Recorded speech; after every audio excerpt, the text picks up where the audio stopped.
Welcome to NoFo Studios. Today I have Emma on the show. Emma, what are we going to be discussing today?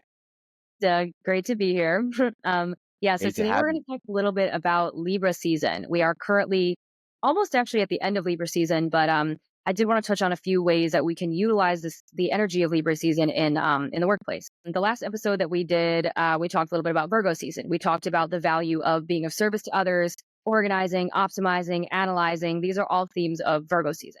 We are now in Libra season, which obviously comes directly after Virgo season. It runs from the end of September toward the end of October. So we're coming up within the next week or so to the end of Libra season.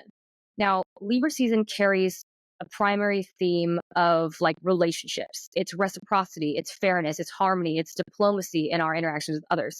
So in the workplace, some things to think about that are related to Libra season are going to be things like finding a balance between being clear and even firm in your communication, but still kind, right? So there's this old adage that it isn't what you say, it's how you say it. And this is very on brand for Libra. You know what I mean? It's about how you say it. The words that you say can carry a different meaning or have a different impact based on the tone that you use or just, the phrasing or the connotation of certain words that you choose. So that's one of the strengths of Libra is being able to be direct, of course, but also kind and harmonious in the way that you're speaking to others. So that's one thing. Another thing to consider is that, like I said, Libra rules, the themes of relationships and the house of relationships. And so one thing that's important to think about, especially in business, whether it's a product-based business, service-based business, doesn't really matter, right? People are really involved and relationships are heavily Yeah. involved in the success of business. And so I like to remind people that during Libra season, we are called to really look at the fact that we are building relationships with people. We're not just providing them service. Not that it's bad that we're providing service. It's fantastic, right?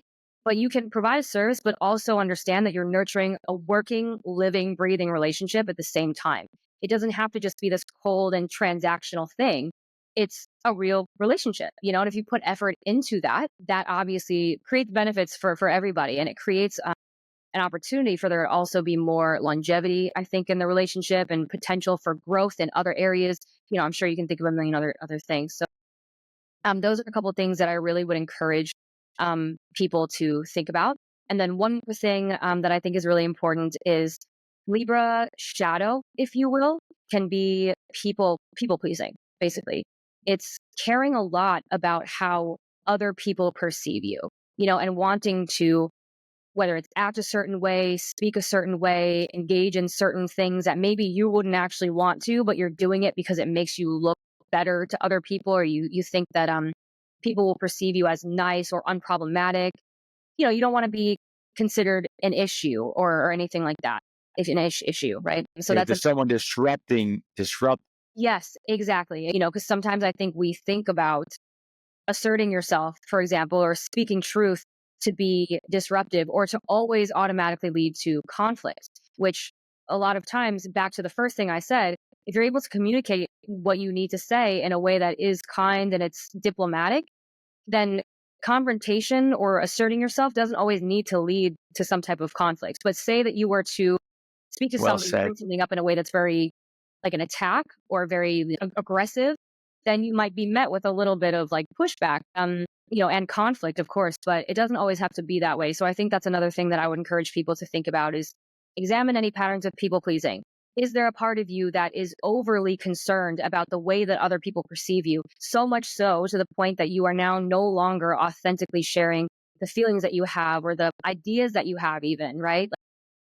So I would say that those are the three big things that I would really encourage people to think about as we close out Libra season.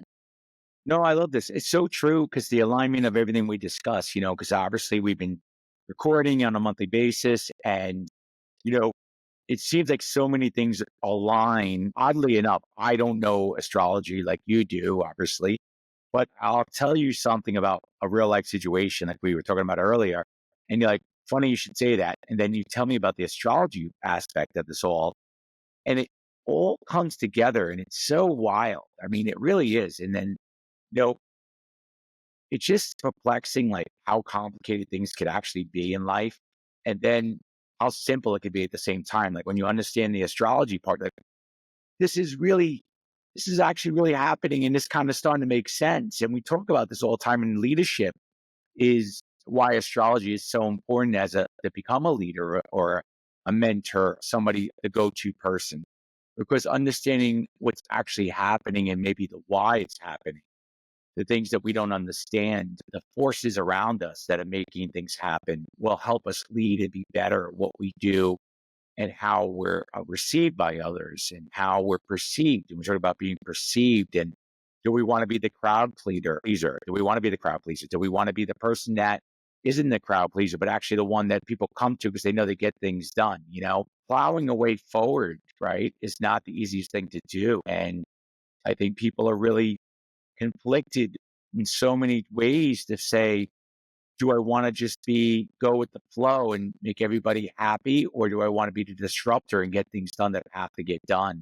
And I think that's a hard decision a lot of times in leadership and making your way as an entrepreneur, is just finding that way and trying to keep a happy balance. And Emma, I love what you shared with us today. And I thank you so much for giving us this insight, and helping us understand that there's so much more going on in the universe around us. And what makes us tick is some things out of our control, but a lot of things we can control.